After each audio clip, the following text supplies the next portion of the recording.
installation is named 5 blocks because I inspired by the Big Five, and they describe the 5 personalities.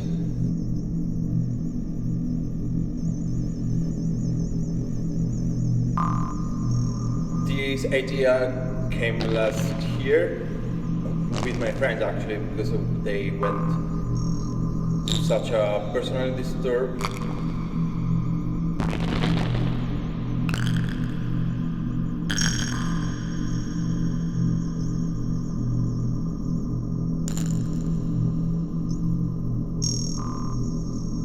So the installation is open to everybody who want to experience it.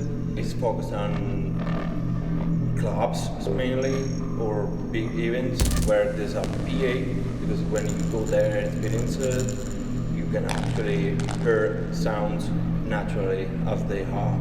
So you have the big spectrum of frequencies, and then sounds combined with light give you the emotional things that is needed.